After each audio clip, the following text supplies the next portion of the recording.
Salut les gars, bienvenue sur la chaîne POPT+, la chaîne qui transforme les pessimistes en optimistes. Sur cette chaîne, je parle de thématiques, je parle de la vie, de l'autorité, de la vie aux États-Unis. Si tu es nouveau sur cette chaîne, je te demande de faire les 3 premiers pas, de liker, de partager, de t'abonner à la chaîne. Surtout, n'oublie pas d'activer la barre de notification pour recevoir les prochaines vidéos. Encore bienvenue dans cette nouvelle vidéo. Aujourd'hui, nous allons parler de la location aux États-Unis d'Amérique. Récemment, j'ai fait une vidéo où j'ai dénoncé des réalités que certains frères africains faisaient. Un abonné qui a profité de l'occasion me posait une question très importante. Je me demande pourquoi depuis le début de cette chaîne, je n'ai pas reçu une question de telle sorte. Aujourd'hui, j'ai décidé de faire cette vidéo pour vous expliquer un peu comment les choses fonctionnent ici. Donc aujourd'hui, nous allons parler de la location aux États-Unis. Désolé s'il fait un peu sombre, je suis à la devanture des escaliers de notre building. Il pleut dehors, peut-être à la fin de la vidéo, je vais tourner la caméra de l'autre côté pour que vous puissiez voir comment ça pleut. Et il fait beaucoup froid. Donc, je me force à faire cette vidéo, donc partagez au maximum. Donc ça, c'était en parenthèse. Pour revenir un peu ici au vif du sujet, on va parler de la location aux États-Unis. Oui, la location. La première des choses que je veux signaler, une fois vous décidez de venir aux États-Unis, pour réussir aux États-Unis, il faut accomplir 3 piliers. Sans ces 3 piliers, vous ne pouvez pas avoir une vie paisible aux États-Unis. 1, nous avons la location. 2, nous avons la santé. 3, nous avons l'éducation. Ces 3 piliers sont indispensables pour vous, pour pouvoir immigrer ici. C'est indispensable ici pour pouvoir avoir une vie paisible aux États-Unis. Oui, ces 3 piliers. Aujourd'hui, nous allons parler du premier pilier qui est la location. Parce que, bien sûr, quand vous quittez un pays africain ou un pays européen ou asiatique pour venir aux États-Unis, la première des choses, c'est trouver un toit. Sans un toit, vous ne pouvez rien faire. Donc, du coup, vous ne pouvez pas quitter l'Afrique pour venir dans un appartement directement. Ici, je parle bien de la procédure de la développerie, parce que souvent, ceux qui font cette procédure de la développerie, c'est ceux qui viennent des familles aisées ou pauvres. Ceux qui sont riches n'ont pas de problème ici à immigrer aux États-Unis, parce qu'ils ont assez d'argent. Donc, du coup, quand vous voulez venir aux États-Unis, la première des choses, c'est quoi? C'est trouver le local. Mais pour trouver le local, vous ne pouvez pas l'avoir depuis l'Afrique. Donc du coup, la première des choses que moi je vous conseille, c'est quoi? C'est une fois vous décidez de venir aux États-Unis, venez directement chez votre sponsor. Oui, venez chez votre sponsor où votre sponsor réside. Pourquoi je le dis?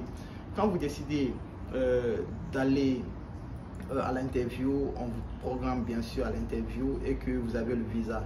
Mais sachez que le visa que vous obtenez, c'est grâce à un document que votre sponsor a soumis pour vous. Ce document, on appelle l'affidavit. L'affidavit, c'est le document de sponsoring. Ce document permet de prouver ici à l'État américain que vous avez des connaissances ici aux États-Unis qui peuvent se porter garant pour vous. Donc, ça facilite ici l'obtention du visa. Sans ce document, vous allez faire tout, vous ne pourrez pas avoir ici le visa. Donc, ce document solidifie ici votre dossier auprès du consulat. Du coup, dans ce document, le sponsor précise exactement la durée ici de prise en charge qu'il va vous donner. Donc, souvent, certains prennent 1 an, souvent, certains prennent 2 mois, 3 mois. Ça dépend ici de la situation ici de votre sponsor. Personnellement, moi, en venant, mon sponsor a décidé de me prendre pour 1 an. Donc, je suis venu 1 an ici, j'ai vécu chez lui et j'ai pas payé de location, m'a pris en charge. Si vous décidez de venir aux États-Unis, la première des choses, venez chez vous, dans l'État où votre sponsor réside. Même si vous n'aimez pas l'État, venez d'abord. Une fois vous venez, parce que c'est lui votre garant, c'est lui votre vitrine ici. Donc, il va vous expliquer un peu comment la société américaine fonctionne. C'est vrai qu'il y a certains sponsors qui sont difficiles, mais il faut accepter une personne qui a décidé de soumettre ici l'affidavit pour vous, même s'il ne vous donne pas l'argent pour le billet d'avion ou il ne vous donne rien, ce qu'il a fait pour toi, c'est pour toute la vie. Parce que quand vous êtes là, franchement, vous pouvez tout avoir, bien sûr, si vous travaillez. Donc, du coup, une fois chez votre sponsor, vous devez trouver des documents, comme je le dis toujours dans mes vidéos, ces documents légaux que vous devez rechercher, que ce soit la Green Card qui est le document le plus important, le Social Security qui est important aussi pour le travail, et le ID pour ta carte d'identité, parce que ces deux premiers documents, la Green Card et le Social Security, tu ne dois pas sortir avec, et peut-être le driver license. Donc, tu dois trouver ici tous ces documents. Mais pour avoir tous ces documents, il faut avoir d'abord un toit. Donc, venez chez votre sponsor. Ça, c'est le premier cas. Pour ceux qui ont de la famille ici, ils ne veulent pas aller chez leur sponsor. Ils ont la famille et dans la procédure de la DV Lottery, ils ont pris une personne extérieure ici pour soumettre ici la FIDEFI pour eux, parce que il ne suffit pas d'être ici aux États-Unis pour avoir la légitimité de sponsoriser quelqu'un. Oui, il y a des documents que tu dois fournir, que le notaire doit vérifier et puis légaliser cela.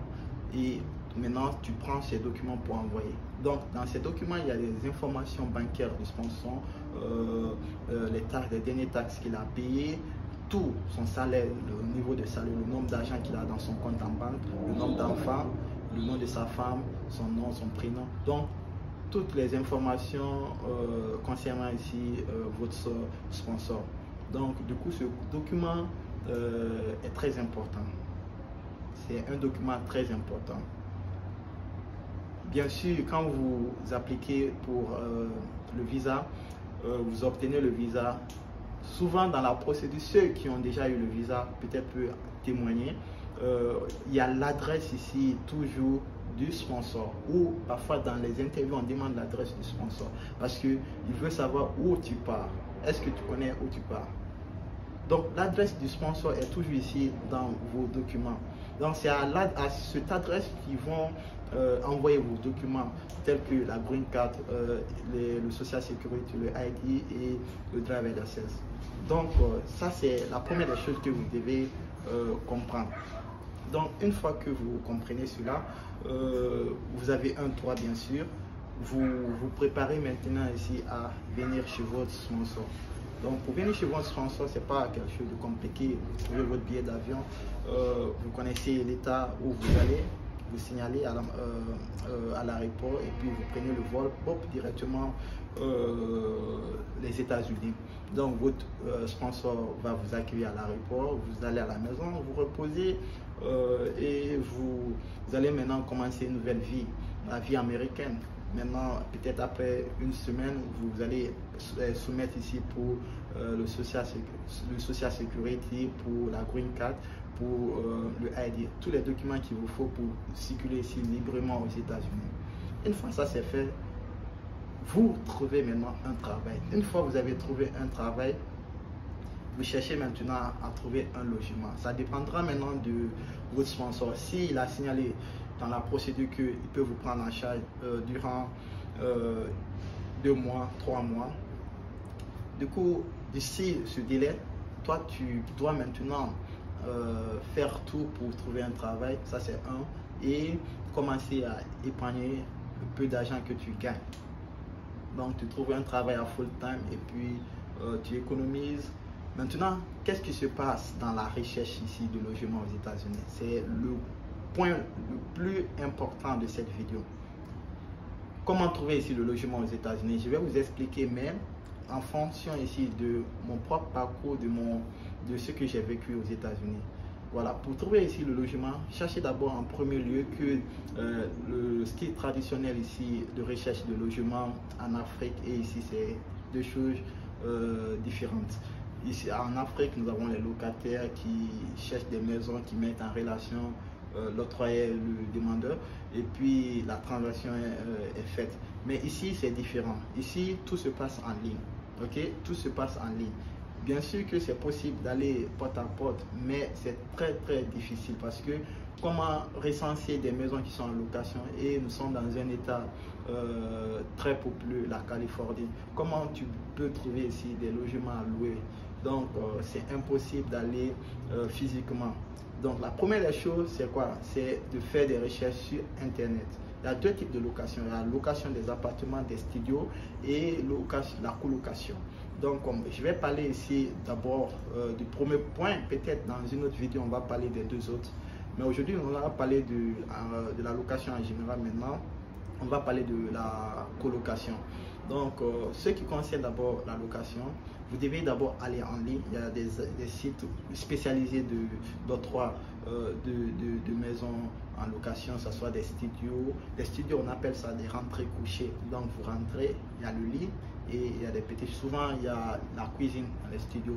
Mais généralement, c'est comme on appelle chez nous, rentrée couchée. Tu rentres, puis tu te couches, il y a le lit, il y a tous les autres espaces à côté. Donc, c'est juste 4 mètres carrés ou 5. Donc, ça dépend ici de la grandeur du local. Donc, la première des choses, tu fais des recherches en ligne. Donc, tu vas trouver ici des maisons qui sont disponibles ici pour les locataires. Donc, tu regardes la maison, il y a des photos en ligne parce que ici ils sont beaucoup avancés dans la recherche de maisons. Donc, tu regardes. La première des choses, il faut regarder ici la ville parce qu'il y a des villes qui sont réputées très dangereuses, pas à ce point, mais où il n'y a pas de sécurité. En général, il y a la sécurité, ok, mais il y a toujours des petits soucis. Donc, il y a des villes réputées qui sont pas, où il y a beaucoup de violence, je vais dire, et il y a des villes où il n'y a pas de violence du tout. Donc, tu peux faire ta recherche en fonction de ça, en fonction de tes critères de choix, bien sûr, parce que nul ne va décider à ta place où je veux vivre, où je ne veux pas vivre. Donc, tu regardes. Bon, moi, les points que je conseille surtout, c'est le côté sécurité, le côté accessibilité. Par exemple, si tu ne conduis pas d'abord, l'accessibilité au métro, au train ou au bus. Donc, tu regardes là-bas et puis tu regardes aussi en fonction de ton boulot parce que ici, c'est le boulot qui te permet de payer ta location. Donc, si ton boulot est loin de chez toi, ça te fatigue parce que il faut chaque fois perdre 2 heures pour aller travailler et puis retourner à la maison, c'est fatigant. Donc, plus ton logement est proche de ta maison, plus tu peux économiser le salaire que tu gagnes chaque fin de mois. Donc, tu peux regarder en fonction de cela. Donc, ces critères de choix, tu regardes. Si tu vois une maison qui répond à tes critères, bon, tu essaies d'appliquer, tu prends des informations. Maintenant, tu te déplaces pour le terrain. Il y a l'adresse, toutes les informations. Tu peux contacter même l'agence qui fait ce suivi ou qui fait le droit ici de ce logement. Tu échanges avec lui-même sur le site en l'écrivant ou tu prends leur numéro, tu les appelles et puis tu échanges avec eux, tu prends un rendez-vous. Et puis voilà, une fois là-bas, ils vont vous expliquer comment les choses se passent. Quand je prends l'exemple sur ma personne, quand je suis resté chez mon sponsor 1 an parce qu'il m'a pris en charge 1 an, il m'a beaucoup aidé. Donc du coup, quand nous étions prêts ici, j'étais prêt ici à prendre le logement. On a fait bien sûr les mêmes exercices. Une fois on a trouvé l'appartement parce que moi j'étais à la recherche de l'appartement. Mon sponsor a jugé nécessaire de ne pas faire la colocation parce que je ne connais pas souvent le mindset ici des gens, les colocateurs, parce que je suis étranger, je suis un immigrant. Donc du coup, il était un peu réticent par rapport à cela, donc parce que c'est lui mon garant ici et il a promis à ma famille de prendre soin de moi, de veiller sur moi. Donc tout c'est lui. Donc même si je prends des décisions ou je fais des trucs, je l'informe toujours pour connaître ici son avis. Donc ça c'était entre parenthèses. Donc du coup, ce qui concerne le logement, nous sommes déplacés, nous sommes allés, c'était un logement bien placé dans la ville où mon sponsor réside et un peu proche ici de mon lieu de travail. Nous sommes allés et puis on nous a dit il faut faire un dépôt et puis on doit constituer notre background, nos informations bancaires, le salaire que j'obtiens chaque fin de mois et il devait regarder ici mon background qui à travers mon social sécurité et aussi un background bancaire, c'est que mon crédit card. Donc, ils ont demandé toutes ces informations, on a versé l'argent à la banque, on a récupéré le reçu de dépôt on est revenu et puis j'ai rempli ici une fiche d'information. Donc ils ont commencé leur travail, j'ai signé quelques papiers qui les autorisent à regarder mon background. Donc ils ont fait cela. Après je crois j'étais à l'attente. Maintenant on a visité l'appartement, on a vu que oui c'était bien placé parce que c'était dans une cité et puis il y avait la sécurité aussi. Donc je pense que cet appartement répondait à tous les critères. Donc du coup ils ont commencé à vérifier le background, c'est clean, c'est pas d'antécédents avec la justice et depuis le pays, donc je n'avais pas de soucis à ce niveau. Et là où j'ai eu des problèmes, parce que cet appartement je ne l'ai pas obtenu, là où j'ai eu les problèmes c'était au niveau du background credit, oui, mon credit score. Ici à l'arrivée c'est l'importance aussi des crédits, mais c'est un autre sujet, je ne vais pas rentrer en profondeur, mais je vais vous expliquer un peu, de façon un peu claire. Le credit card c'est des crédits de consommation chez nous. Donc si vous êtes assigné à une banque, cette banque ici donne souvent des crédits ici à ses clients pour des charges de la routine, tu vois, comme payer le transport, acheter des trucs ici à la boutique, des petites choses, tu vois, les dépenses journalières, tu vois.